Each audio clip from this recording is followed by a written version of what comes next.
Okay, what's up, dirtbags?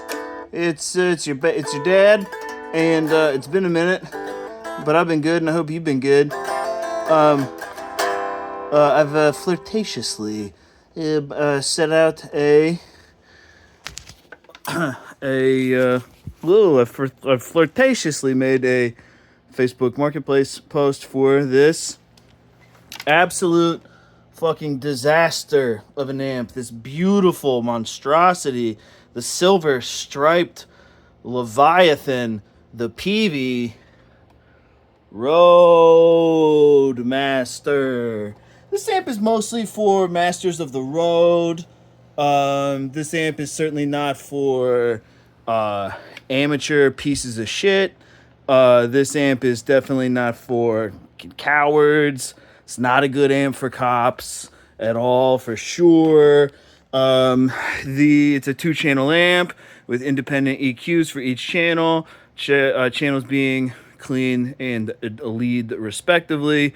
And the total amount of gain available, we'll hit that in a minute, being I don't know, like kind of mid gains. Definitely not a high gain amp. This is coming from the Vintage Tube series. I forget when it enters the marketplace, but you're in the early 80s, I guess. The other head that is like worth driving across town for is the Peavey Rockmaster, not to be confused with the Rockmaster preamp, which is a higher gain situation. The Roadmaster is a dorky, it's sort of like, whatever. Like it's place in the Hall of Heroes is with Sonic Youth, and it was the Thurston Moore live amp, I guess, forever. Master Reverb, Master Presence.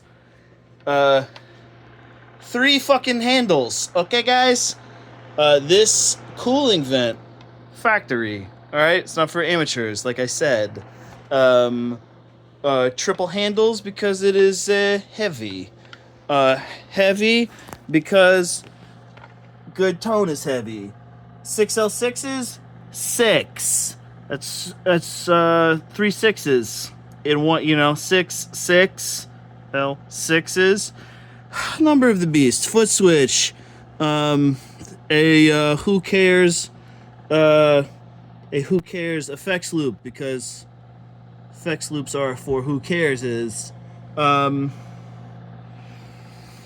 These shipped with, well, all the ones that I've had, this is my third, shipped with USA Sylvanias, which rip and sound good. Peavey badge, it's metal, because you are as well. And there's no foot switch, like I said, but there's a bunch of functionality that is just built into the face of the amp, including push and pull pots for on the gain sections and EQ sections to do fun things that have a big impact. And you are changing channels without the foot switch by tugging on the post control of the normal channel. There is no master volume proper, I guess, but you've just got the post controls to hang out with. You are in a 2000s orange high-powered 4x12, which means it's got K100s in it. And we're in tune enough for me to be happy. We got a couple young guns, one out of Houston, Texas, the Mad Lad, thinking about driving up to North Carolina for this amp, which, if I'm being frank, is fucking stupid. It's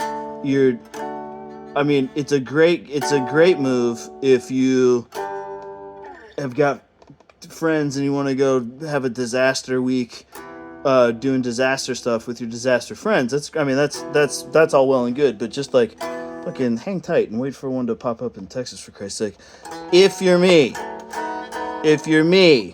loudmouth attorney and dad, Owen Fitzgerald. Guitar is 1984, 335, tuned to standard. really the point of this video is to just like tell you how much I love you, and then also document for the other Mad Lad buyer who's trying to drive here from Tennessee. Also, I mean, great. Would love to sell this amp. Very cool of you. But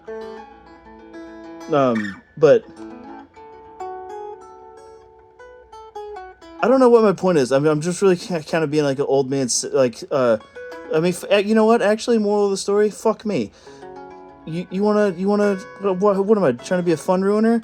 Jesus Christ! Of course, go take every single road trip to buy every single amp you've ever wanted. Especially, yeah, it makes perfect sense to do this from goddamn Oregon if you want. I mean, you know, don't let me bring you down. I'm sorry for even thinking about bringing you down.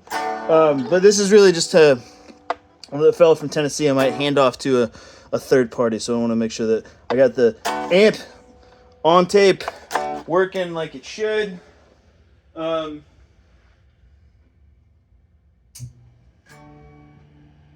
So if the third party boofs it, you know, like while we're on the way onto Tennessee, then you know it ain't your dad that did that.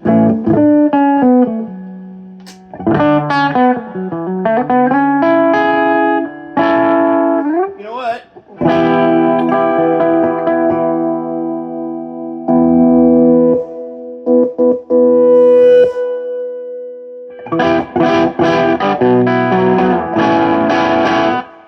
We're gonna do a different guitar because this guitar is gonna read. This is gonna read as darker than accurate for the amp because in 1984 Gibson was putting 300K wiring harnesses in there, in pretty much everything, and but 300K wiring harnesses as opposed to 500K wiring harnesses, which is what pretty much everybody's ears are expecting to hear out of humbuckers.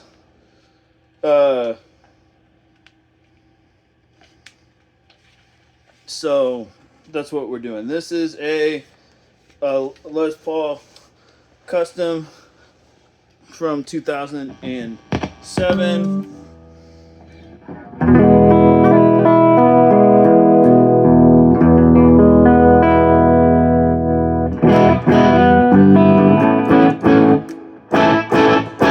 Wiring is just like it. This is a 70s T top in the neck and then 57 Classics in the middle and the bridge. Wiring is factory, which retains its out of phase funness.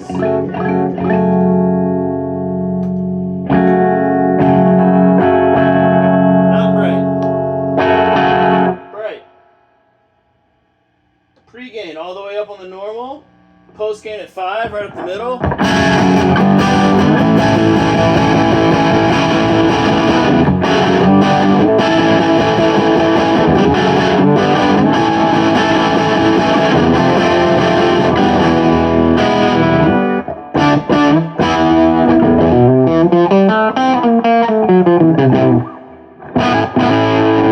Reverb was at 5, reverb off.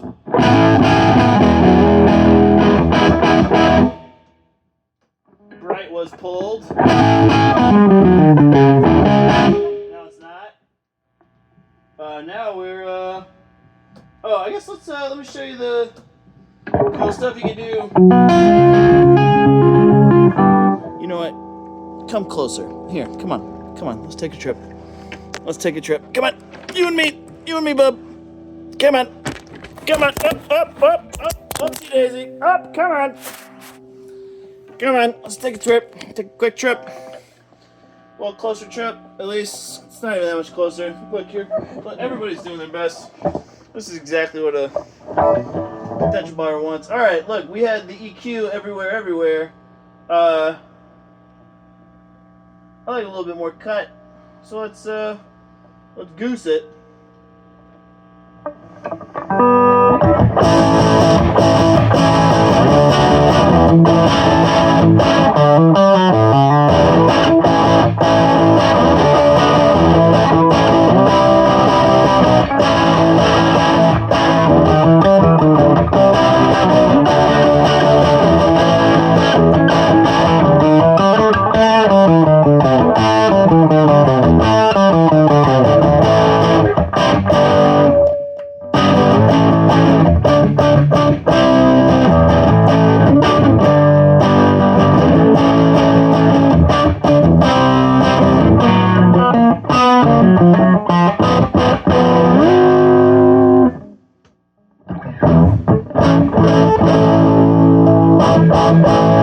Okay, so here, look, we went to the lead channel.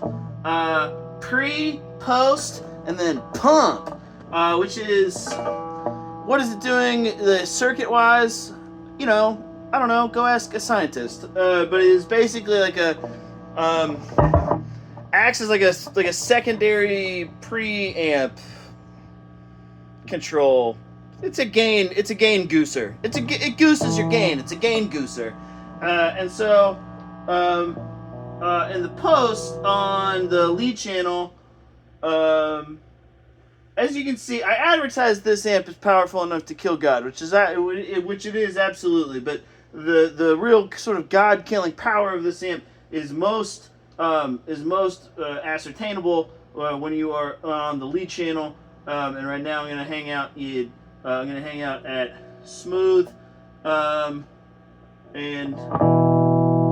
we're at 3 on the preamp, or on the post amp, and I'll give you a little taste of the preamp at 5 out of 10. Pump all the way off.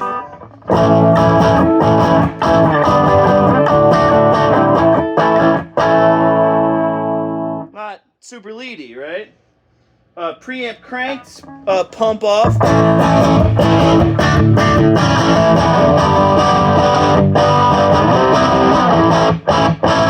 Right, your preamp cranked here.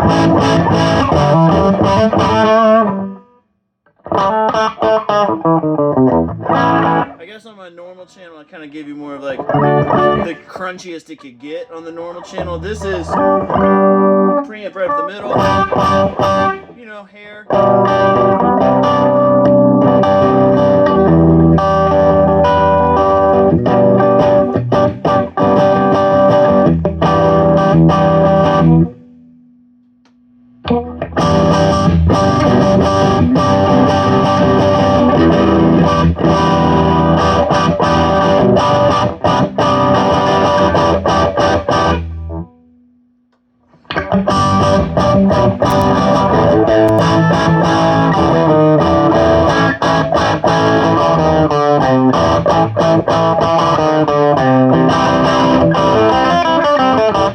So, still not like super gaining, right? Now let's pump it up.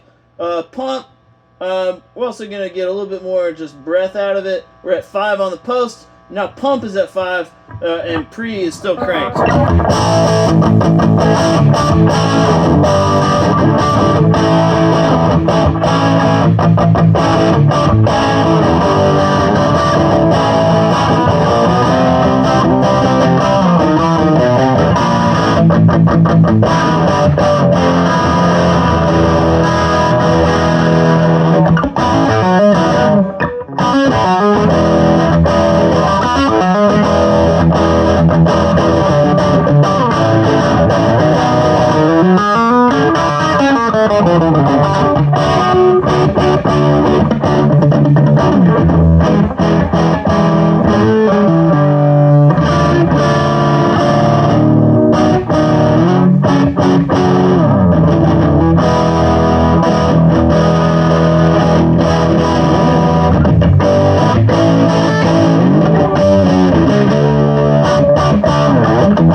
gain all the way up. But then, look, you can pull this high EQ, pull that for pull thick.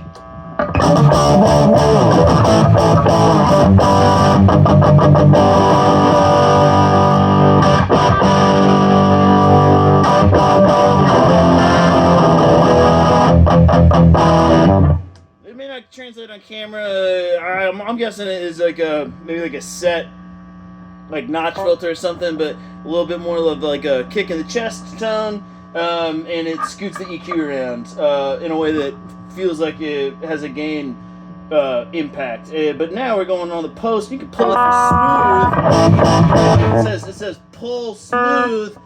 Funny, another thing happens. Like you'll hear it mess with the gain, but you'll also be able to mysteriously play Smooth by Rob Thomas featuring Santana. So that is, and a lot of people don't even charge for that. I mean, it's like it's sort of built into an already affordable price on a vintage amp. So that's fun. We're pulling for Smooth.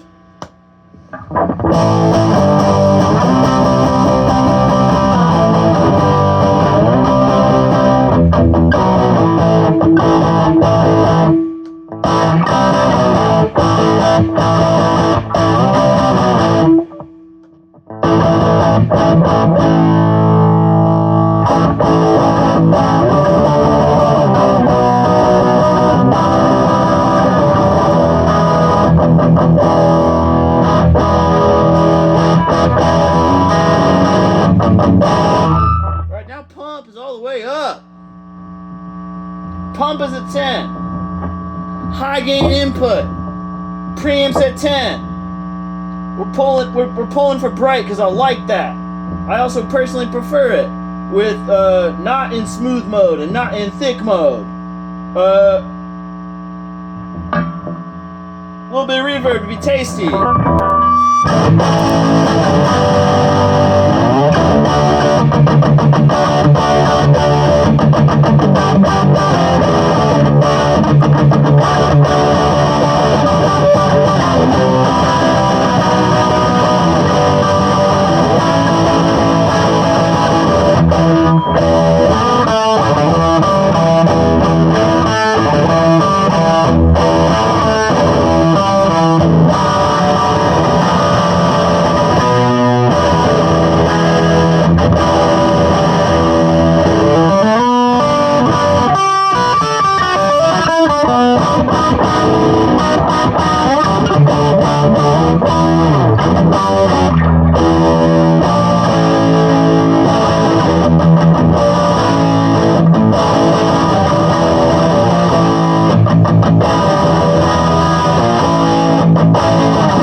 How does it sound with pedals put into it? I don't know. Go ask your other fucking dad.